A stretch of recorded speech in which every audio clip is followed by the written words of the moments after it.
Sussan Ley is the Deputy Leader of the Liberal Party.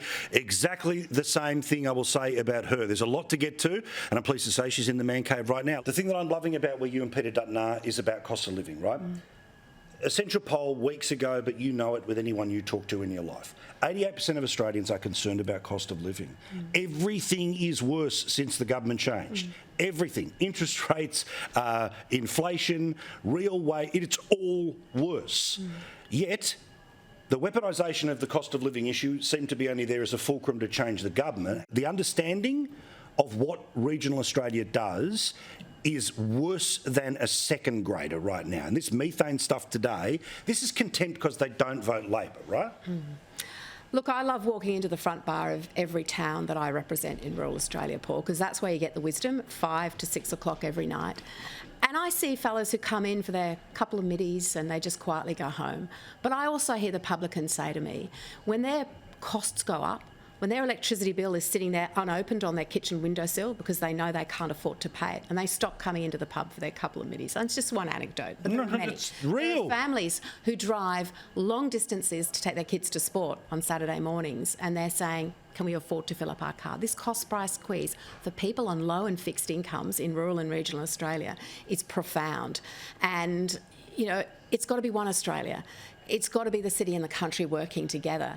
And when I look at my colleagues in the federal parliament, I see people who come from all over this amazing nation, and they understand their own patch on the ground, and they come and they speak freely about it in the parliament. And that's what I love about the job that I have. But do you feel that we're making policy decisions that are now starting to border on contempt for that other half of the country? Misunderstanding. Okay, because what's the upside here? I mean, there's a lot of things here that seem to be just punching and punching and punching down and, you know, vote for us and we'll stop punching. It's just not having people who've come through that pathway into the parliament.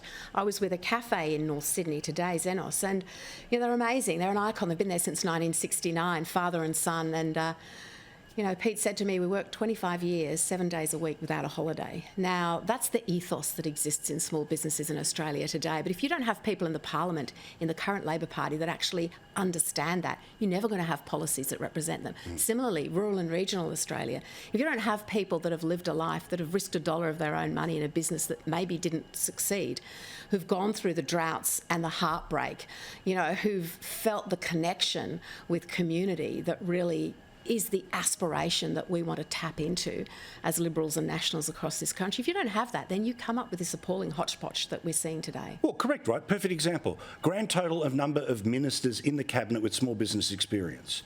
Two. One, because Tony Burke tells us that he did, but he's been around politics for a long time. The other is the Trade Minister who, while he was in between Senate things, launched a wine label. That's it. So you talk about distance. They come from a world where somebody else, you know, processes the payment every 15th of the month, plus super, not including super, so we can just increase it, nobody will notice. They live in this world where, again, if they come from the public service or the ministerial service, you can't get sacked in those worlds. So I just think that it feeds into, and again, you know, I get it, Newcastle smell, media loves them, polls love them, but normal people have to wake up.